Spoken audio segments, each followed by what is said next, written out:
હાલો દોસ્તો, good morning, જય શ્રી કૃષ્ણ. ફરી વખત તમારી સાથે ઘણા દિવસ પછી સુરતથી આવી ગયો છું ને હવે સુરતથી આપણે વાત કરીએ છીએ અને આવી જાય છે. ઘણો સમય થઈ ગયો આશ્રમથી, 4, 5, 10, 8, 9 અઠવાડિયું જેવું થઈ ગયું છે. એટલે વાત હતી એમાં એમ કે લગ્નની વાત હતી ને થઈ બધાએ નક્કી કરીને કંઈક ગોઠવું છે. એક વખત તો મેં કર્યા હતા મંદિરમાં, પણ હવે કરવા લોકોનું કેવું છે કે આપણે વિધિસર કરીએ, આપણી જે રીતે રીતિ રિવાજ છે પ્રમાણે કરીએ તો કરી બતાવીએ, એમાં કંઈ મોટી વાત નથી.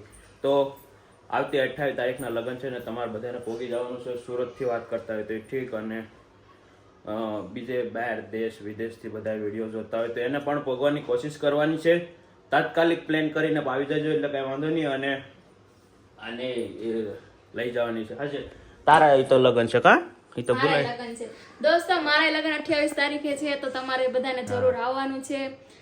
ગમે ત્યાંથી વિડીયો જોતા હોય પણ તમારે સુરતની અંદર અમારા મેરેજમાં આવવાનું, મારા મેરેજમાં આવવાનું છે. નરેશના મેરેજમાં જાઓ કે ન જાઓ પણ મારા મેરેજમાં તમારે જરૂર આવવાનું છે. અને ભાવભર્યું તમને નિમંત્રણ આપીએ છીએ, ભાવભર્યું તમને પ્રેમથી ના શું કહેવાય, કદાચ તમને કંકોત્રી ન પહોંચાડી શકીએ તો એના માટે માફ કરજો, પણ તમારે જરૂર અમે તમને રૂબરૂ જ વાત કરીને કહી દઈએ છીએ કે તમારે આવવાનું છે એટલે આવવાનું જ છે એમ. અને હા, ગુડ મોર્નિંગ, જય શ્રી કૃષ્ણ. કેમ છો બધા? તો આજે છે કયો, આજે 19 તારીખ થઈ ગઈ છે. હવે અમારા લગ્નને 9 દિવસની વાર છે અને દિવસે ને દિવસે લગ્નના દિવસ નજીક આવતા જાય છે અને તૈયારી અને બધી જોરશોરથી ચાલે છે અને કામ પણ ઝડપથી ચાલે છે. મેરેજમાં તો બહુ બધા કામ હોય.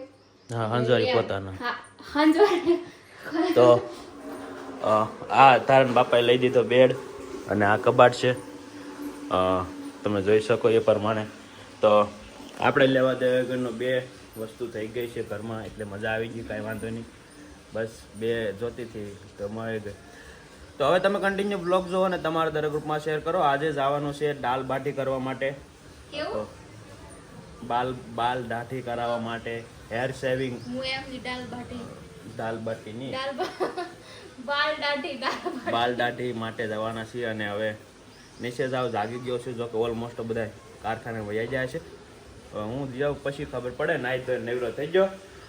કન્ટિન્યુ બ્લોગ જોવાનું તમારા તરફ ગ્રુપમાં શેર કરો. યો નરેશ આ છે અમારે નીચા હવારમાં જાગી ગઈ છે અને આ છે એના દાદી.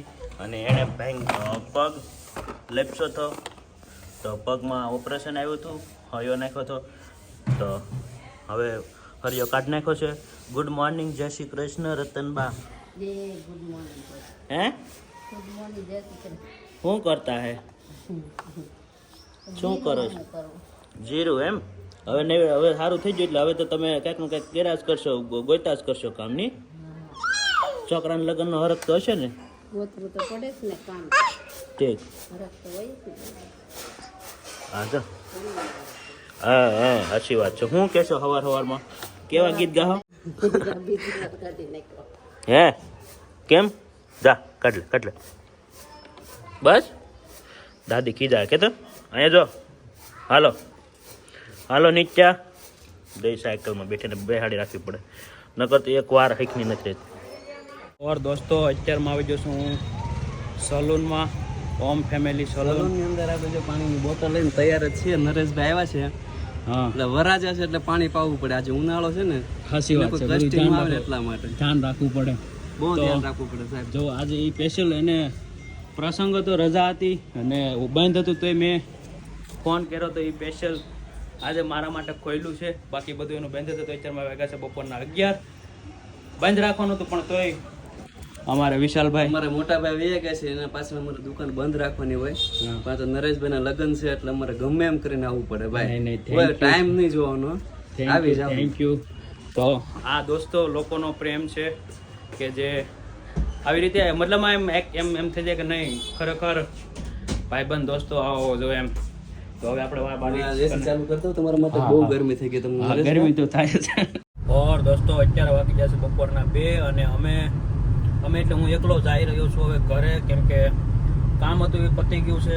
વાળ દાઢી કરાવવાનું સેટિંગ હતું, થોડુંક વાળ દાઢીનું સેટિંગ કરવાનું હતું, એ થઈ ગયું છે. ને હવે જાઉં છું ઘરે. બપોરના વાગી જશે 2 અને જમવાનું પણ બાકી છે, તો ઘરે જઈને જમી લઈશ, કેમ કે બધા હમણાં તો સુરતમાં બહુ બધો તડકો પડે, 41 સેલ્સિયસ તાપમાન છે સુરતમાં અને ખૂબ જ તડકો પડી રહ્યા છે ને લગ્ન આવી રહ્યા છે નજીક, તો તમારે બધાને લગ્નમાં પહોંચી જવાનું છે ને વ્લોગ કન્ટિન્યુ લગ્નના આવશે આજથી, તો જોવાનું ભૂલતા નહીં અને વિડીયોને શેર કરવાનું ભૂલતા નહીં.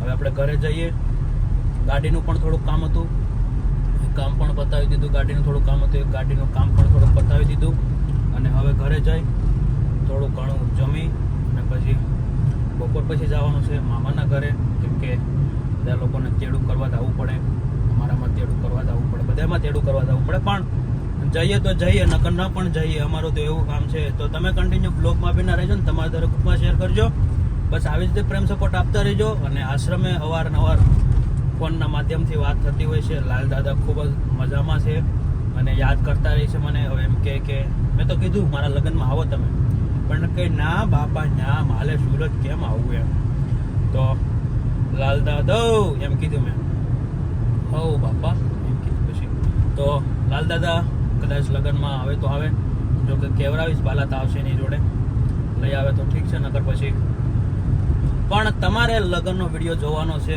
ને ખૂબ લોકોને શેર કરવાનો છે. તો બસ આવી રીતે પ્રેમ સપોર્ટ આપતા રહેજો ને વિડીયોનો જોતા રહેજો. હું તમને બતાવું સુરતની મેટ્રો ટ્રેન કઈ રીતે બની રહી છે.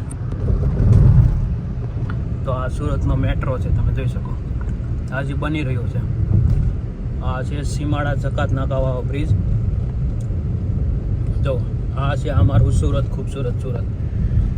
આમાં મેટ્રો બની રહ્યો છે. આ બધા મેટ્રોના બ્રિજનું પિલર ઊભા છે અને આવી બિલ્ડિંગો કે સુરતમાં છે મોટી મોટી, તમે જોઈ શકો. સુરત કોન્ક્રીટનું જંગલ છે એકદમ. બ્રિજ એવું કહેવાય છે કે ઇન્ડિયાના સૌથી વધુમાં વધુ બ્રિજ હોય તો એ સુરતમાં છે. 120 જેવા બ્રિજ છે કે તમે 3 કિલોમીટરનો કાપો તો એક બ્રિજ આવી જાય, કેમ કે બધી ડાયવર્ઝન ઉપર બ્રિજ મૂકેલા છે આપણા લોકોએ અને ખૂબ આનંદ થાય. અને આ બાજુ મેટ્રોનું કામ ફૂલ જોરશોરથી થઈ રહ્યું છે, તમે જોઈ શકો. આ ઉપર બ્રિજ પણ બનવા લાગ્યો છે.